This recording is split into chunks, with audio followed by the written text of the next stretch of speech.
आज हम बात करने वाले हैं परीक्षा के दौरान बच्चों को जो घबराहट होती है, जो एंग्जायटी होती है, जो डर लगता है, उसके बारे में। आज हम बात करेंगे कि किस तरह से पहचानें कि आपके बच्चे को या आपको एग्जामिनेशन फोबिया है।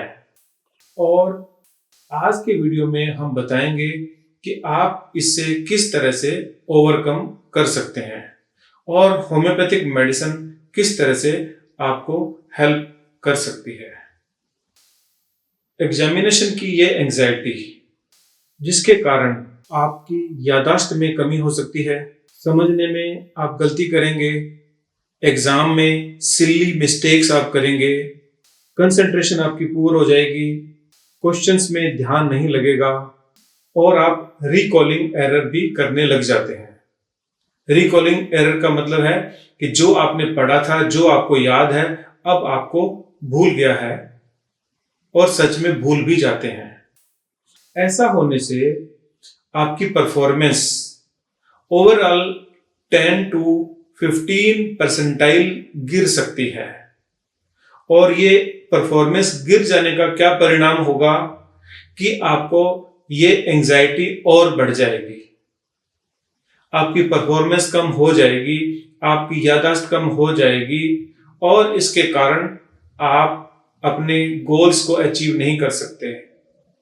आप लाइफ में जो बनना चाहते हैं, जो बन सकते हैं, वो आप नहीं बनते हैं और आप ड्रॉप आउट होकर के, रेस से बाहर होकर के अपने जीवन में समझौता कर लेते हैं। सच में आप योग्य हैं, आपको समझौता करने की जरूरत नहीं है। आप मेरे द्वारा सुझाए हुए उपायों को अपनाना, ट्रीटमेंट लेना और देखना कि आप किस तरह से कामयाबी की बुलंदियों को छूते हैं। आप किस तरह से पता करें कि आपको एग्जामिनेशन फोबिया है, आपको परीक्षा का डर है या एंजाइटी है।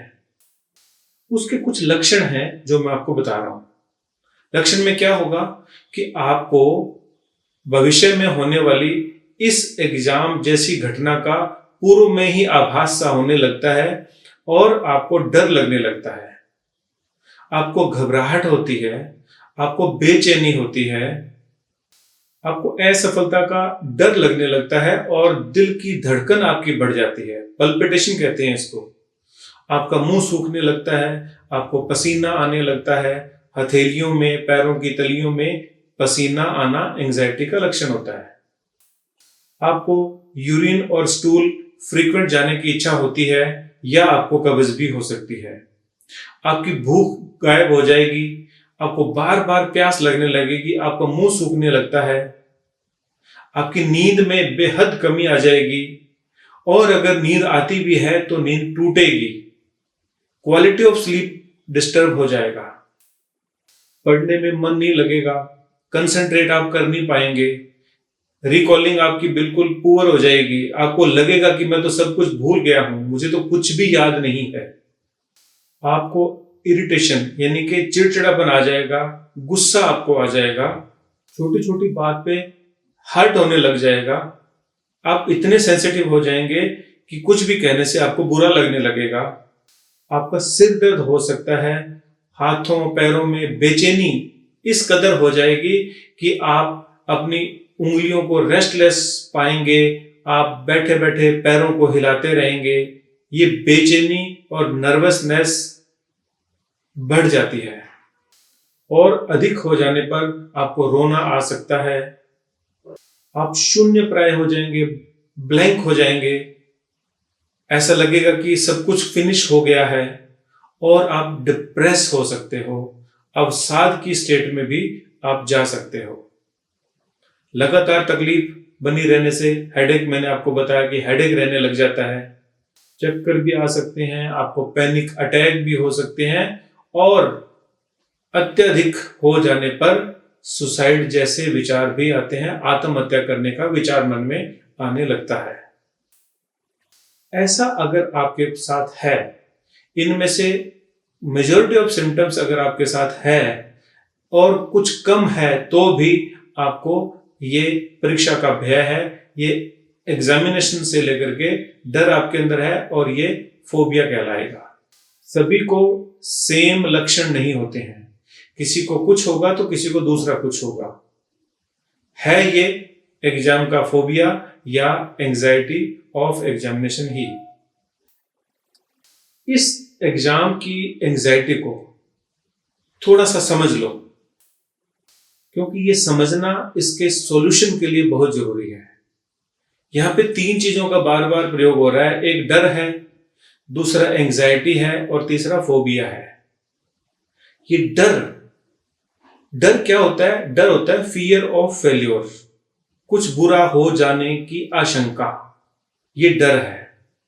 ये एक नेचुरल रिस्पॉन्स है किसी भी घटना के लिए, किसी भी काम के लिए नेचुरल रिस्पॉन्स है, और ये हमें संकट से बचने का या प्रोटेक्ट करने का एक नेचुरल मैकेनिज्म है।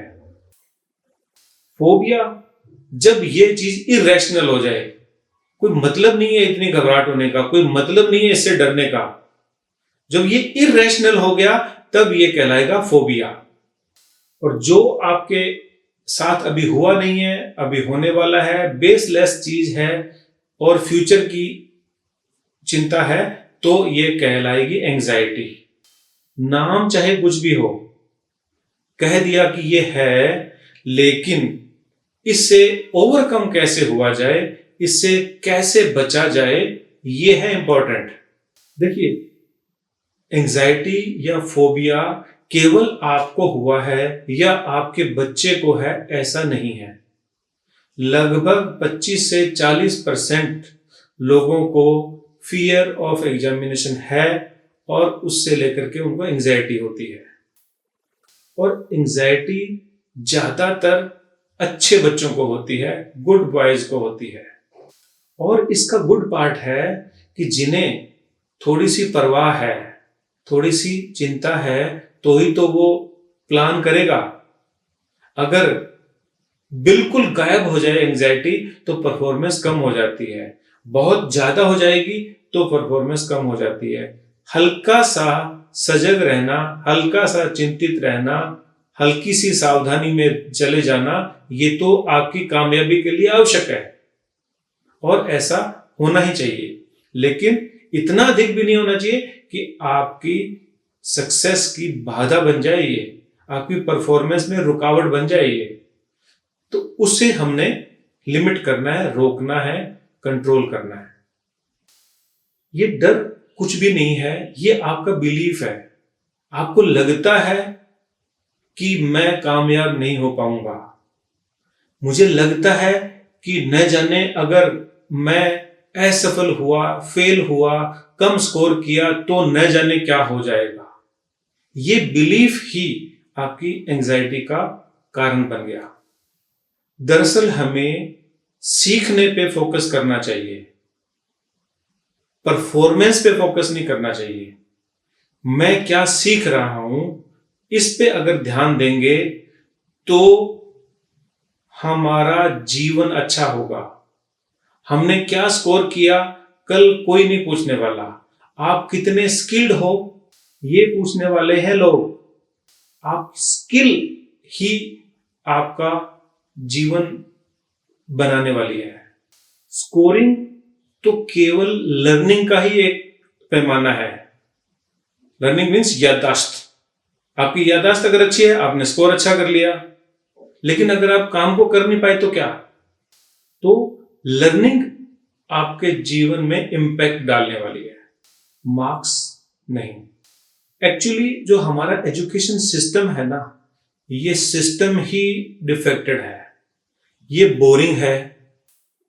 इसे इंटरेस्टेड बनाए जाने की जरूरत है, इसे क्यूरियस बनाए जाने की जरूरत है।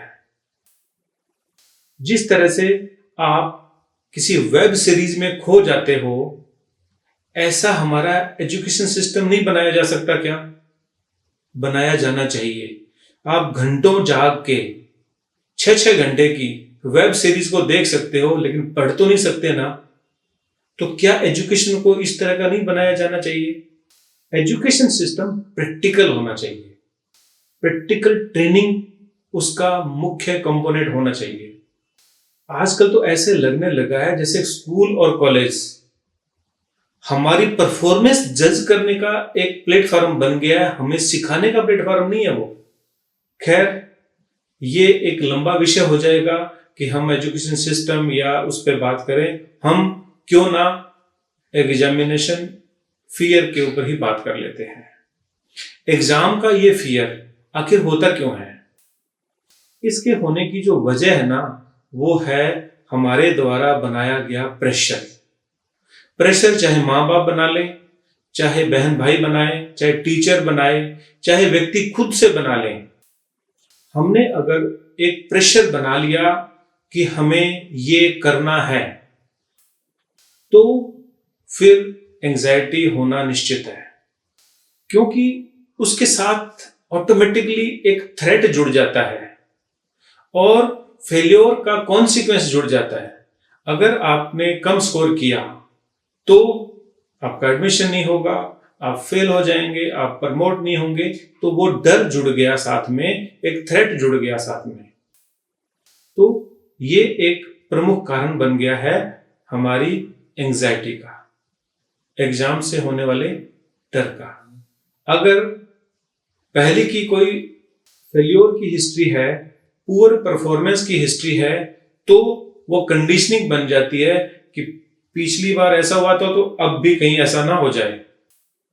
तो प्रीवियस हिस्ट्री ऑफ फेल्योर जो है वो भी कारण है इस फोबिया का, इस डर का। ओसीडी जैसी परफेक्शन की आदत भी ये डर का कारण बनती है कि अगर पिछली बार जैसा नहीं हुआ तो, अगर कुछ नंबर कम हो गए तो क्या फर्क पड़ने लगा है।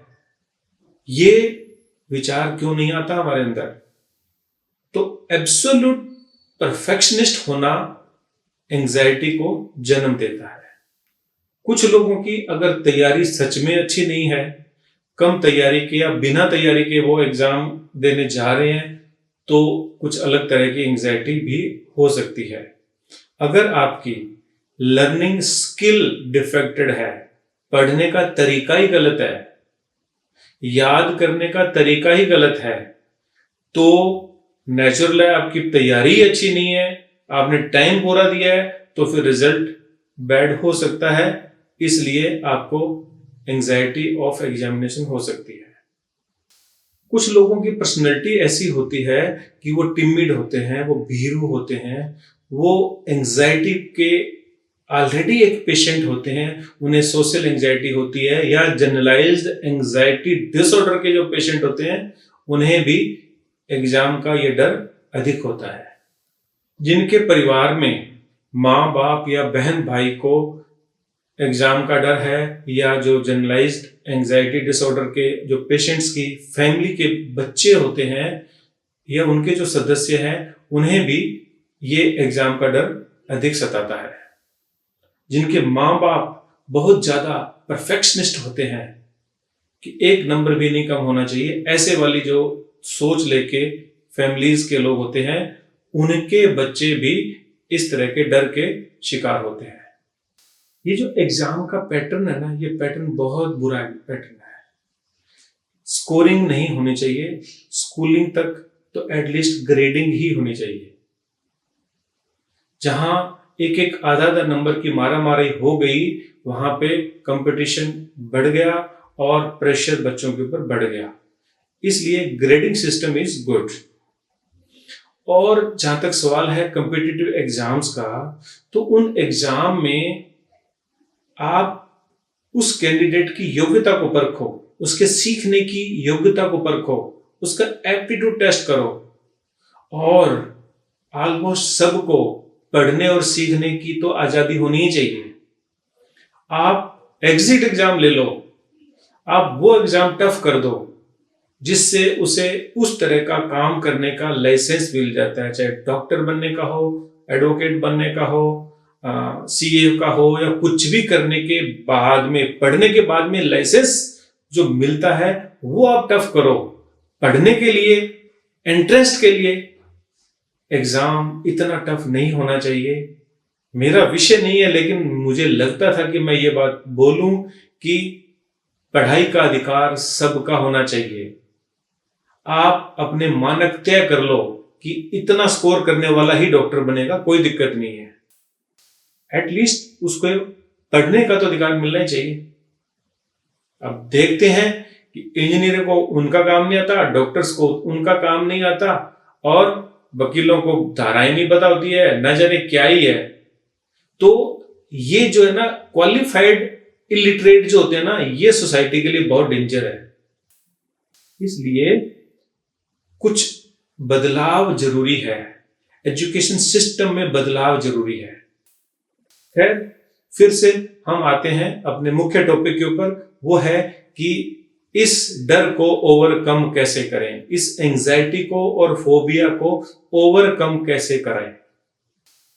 एंजाइटी और एग्जाम के इस डर को अगर दूर करना है, 2-3 चरण पे काम करना होता है।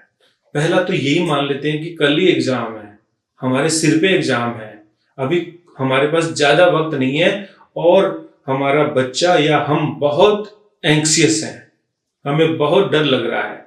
जो लक्षण मैंने बोले वो सब लक्षण मौजूद हैं पूरे के पूरे, और एग्जाम्पल है, तो क्या करें? उसके लिए आपको जो मैं बता रहा हूं, सबसे इंपॉर्टेंट है ब्रीदिंग। गहरी लंबी सांसें लेनी है।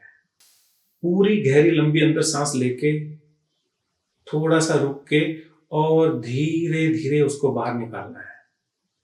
ये डीप ब्रीदिंग एक्सरसाइज आप कभी भी कर सकते हैं, पढ़ते टाइम, एग्जाम हॉल में जाने के बाद, जाने से पहले, सोने से पहले, कभी भी करो। जैसे ही आप 5 से 10 गहरी सांस लेते हो, आपकी एंजाइटी का लेवल कम हो जाएगा, आपकी रेस्पिरेशन स्पीड कम हो जाएगी, आपकी धड़कन गति बैलेंस होने लगती है। आप एक एक घूंट करके थोड़ा थोड़ा पानी पियो। बहुत ज्यादा पानी नहीं पीना, एग्जाम में अगर आप ज्यादा पानी पिएंगे तो आपको टॉयलेट जाना पड़ेगा। पानी थोड़ा सा, just wet your mouth. Breathing exercise के रूप में आप डिवाइस गाइडेड ब्रीदिंग भी कर सकते हैं। डिवाइस गाइडेड ब्रीदिंग में आर्टिफिशियल कुछ साउंड ऐसे प्रोड्यूस की जाती है, जैसे कि आप सांस अंदर ले रहे हो और सांस बाहर छोड़ रहे हो, और आपकी सांस और वो सांसें बराबर अगर चलती हैं तो आपकी सांसें धीरे धीरे धीरे होने लगती है। इसके अलावा इंटरनल थिंकिंग स्ट्रेटजीज पे भी काम किया जा सकता है। आप हल्का सा मेडिटेशन कर सकते हो। मेडिटेशन बहुत तरह के हैं, बड़ी टेक्निक्स हैं। अगर सिंपलेस्ट वे जाने तो here and now technique. Here and now मतलब आप जहां हो, जब हो, उसके बारे में सोचना शुरू कर दो। जैसे मैं मेरे टेबल और चेयर के साथ बैठा हूं, मेरे सामने किताब है, पंखा चल रहा है, बाहर से ये आवाज आ रही है, या मैं एग्जाम हॉल में हूं, मेरे आगे इतने लोग, पीछे इतने लोग, मैं सेंटर में, शांत वातावरण है, कितना अच्छा माहौल है, मेरा मन शांत है, मैं अपने जीवन के एक महत्वपूर्ण एग्जाम के लिए बैठा हूं।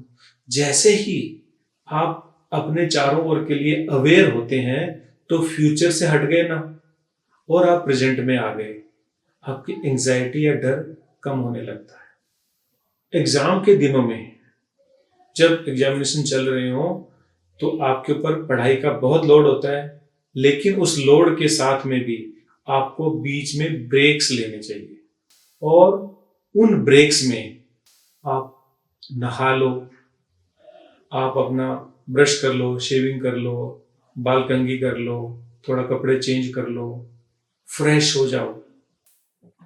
आप बालकनी में बैठें, आप ओपन एयर में चले जाएं, आप ग्रीनरी को निहारें, देखें, आप उगते हुए सूरज को देखें, आप अपने फैमिली के लोगों से थोड़ी सी बात कर लें, आप फ्रेंड से बात कर लें, आप थोड़ा टहलने चले जाएं।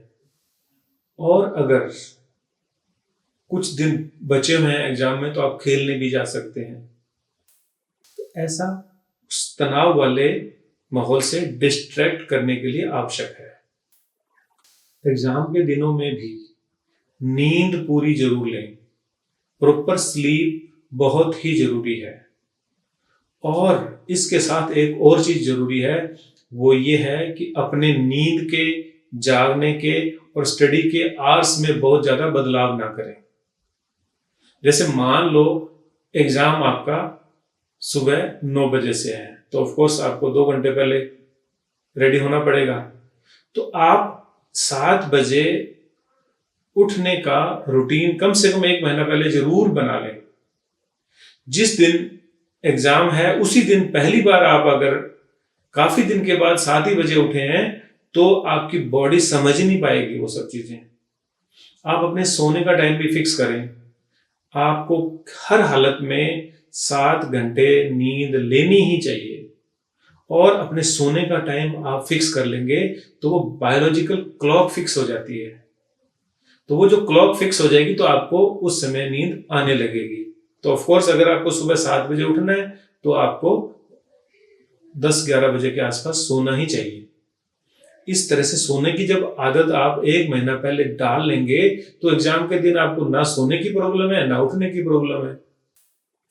कोई नया सब्जेक्ट, नया टॉपिक जिसको आपने अभी तक नहीं पढ़ा है उसे एग्जाम के दिनों में मत पढ़ो। क्योंकि जैसे आप उसको पढ़ने लगेंगे आपको वो तो याद हो नहीं रहा है और आपको लगेगा कि मैं तो सब कुछ भूल गया हूं। अपने न्यूट्रिशन के ऊपर पूरा ध्यान दो। समय पे खाना खाओ। अच्छा हेल्दी न्यूट्रिशियस फूड होना चाहिए। हरी सब्जियां होनी चाहिए, फाइबर होना चाहिए, सैलेड होना चाहिए, फ्रूट्स होने चाहिए। मंचिंग नहीं करना। कुछ लोग बैठे बैठे खाते रहते हैं। मंचिंग करेंगे पेट भी खराब हो जाएगा, आपका वेट भी बढ़ेगा, ये बहुत गलत हो जाएगा। इंडाइजेशन से बचने के लिए आपको शेड्यूल्ड ईटिंग करना जरूरी है। 4-1 घंटे के इंटरवल में ही आपको कुछ कुछ खाना है। हल्का खाना खाएंगे अच्छा रहेगा, सुस्ती नहीं आएगी। एक बार में एक ही टॉपिक पर फोकस करें, क्योंकि अगर आपने अभी ये देखा अभी वो देखा ऐसा कुछ करेंगे तो हौच पौच हो जाएगा और वो आपके नर्वसनेस को बढ़ा देगा। और अगर आपके पास में प्रॉपर एक टाइम है, कुछ दिन बचे हुए हैं आपके एग्जाम के और आप अपनी इस नर्वसनेस की टेंडेंसी से अवगत हैं, आपको पता है कि एग्जाम में मुझे एंजाइटी होती है, और अगर नहीं भी होती है तो कॉन्फिडेंस को बिल्डअप करने के लिए कुछ लॉन्ग टर्म स्ट्रेटेजीज हैं, जो कुछ उपाय हैं वो मैं आपको बता रहा हूं। देखिए, सबसे महत्वपूर्ण है कि जो आप पढ़ते हैं, जो कोर्स, जो पढ़ाई, जो चीज आप करते हैं उसके प्रति आपका इंटरेस्ट है क्या, यानी कि आपका गोल क्लियर है क्या, आप आखिर ये कर क्यों रहे हैं, क्या होगा ऐसा करने से, वो आपको क्लियर होना चाहिए। जैसे मान लो आप कोई कॉम्पिटिटिव एग्जाम की तैयारी कर रहे हैं और जिस चीज के लिए तैयारी कर रहे हैं वो बनना तो आपको अच्छा ही नहीं लगता, किसी के प्रेशर में कर रहे हैं, ऐसा नहीं करना। जो आपने करना है वो आपको बहुत ही रुचिकर होना चाहिए।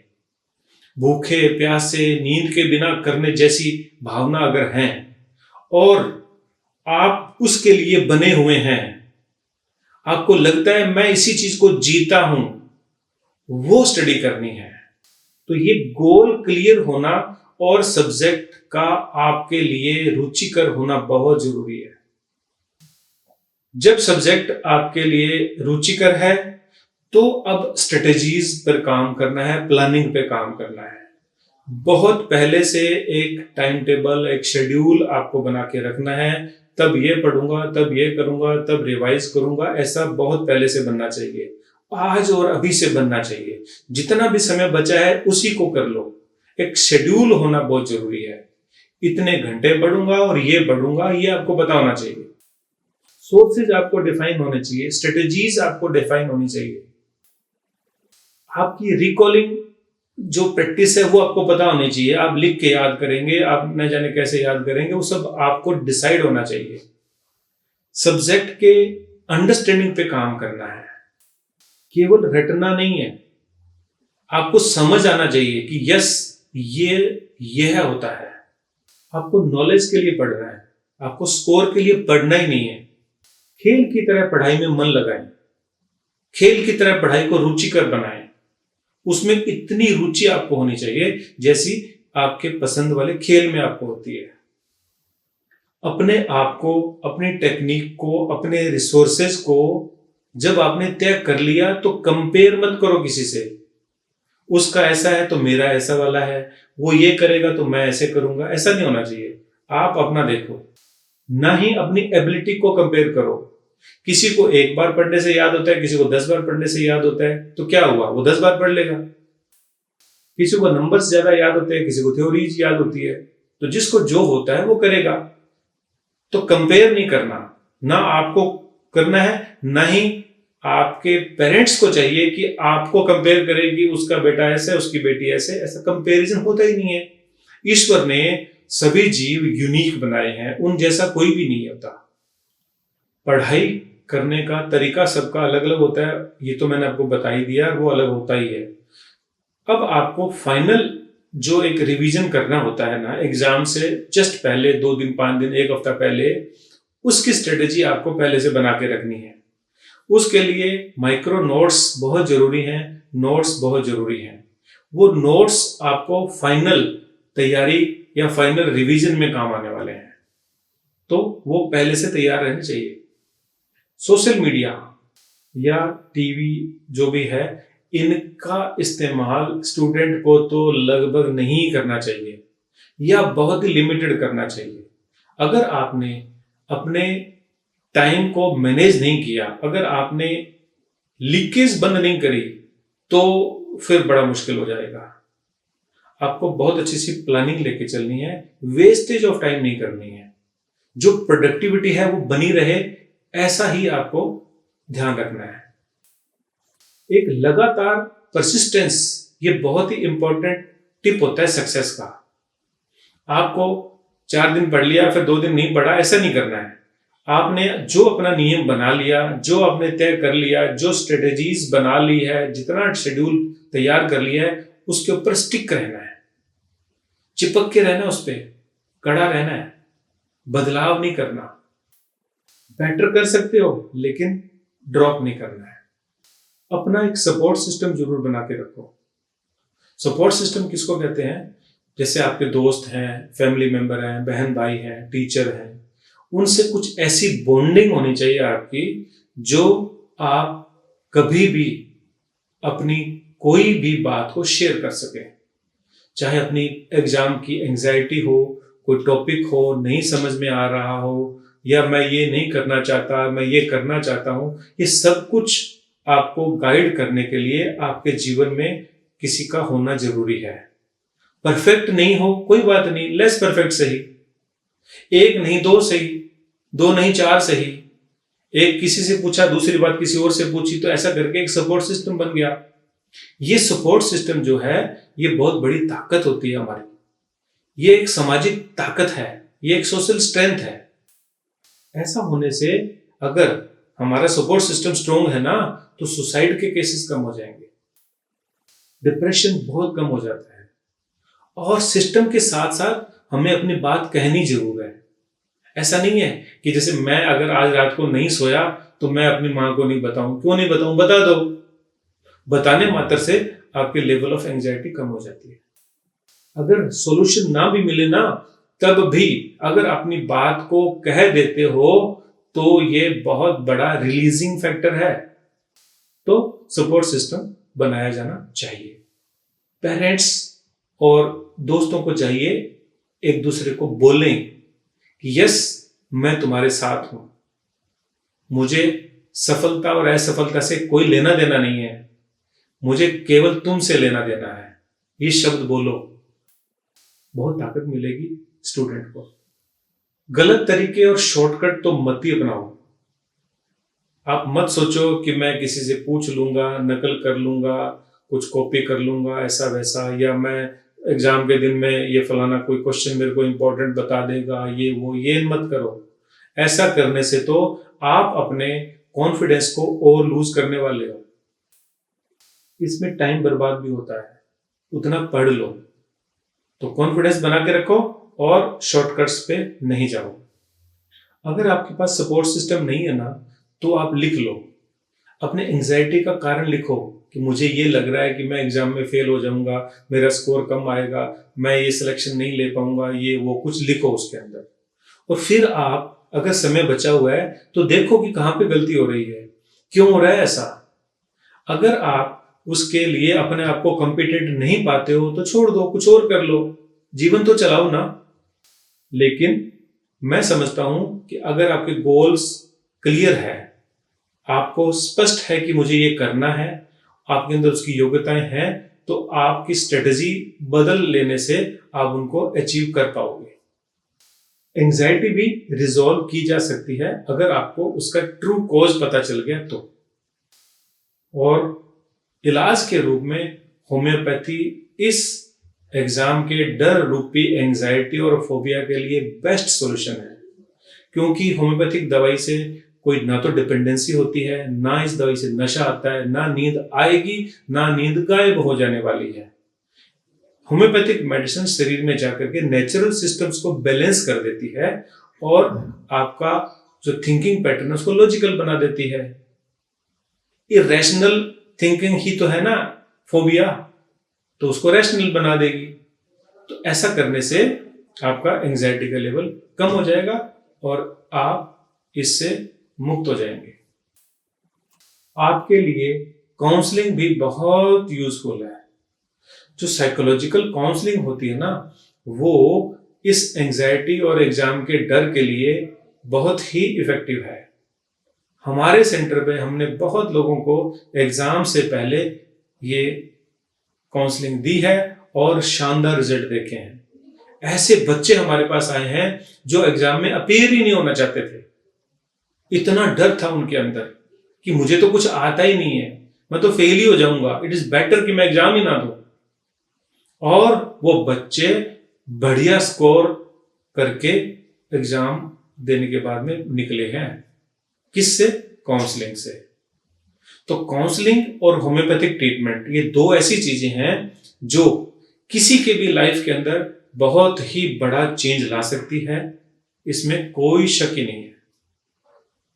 जहां तक सवाल है दवाइयों का, तो होम्योपैथिक डॉक्टर्स के लिए मैं सजेस्ट कर रहा हूं कि आप इन दवाइयों में से कोई दवाई इस एग्जाम के डर के लिए यूज कर सकते हैं। वो दवाइयां हैं argentum nitricum, lycopodium, aconite, ignatia, kali brom, kali phos, ये तो हम 6 में भी देते हैं, gelsemium, arsenic album, aethusa cynapium, acid phos, silicea, phosphorus, sulphur, anacardium, acid pic, calcarea carb और बरेटा कार्ब आदि। इन दवाइयों में क्या होता है कि ऐसा नहीं है कि इनमें से कोई एक दवाई दे देंगे तो जरूरी एंजाइटी ठीक हो जाएगी।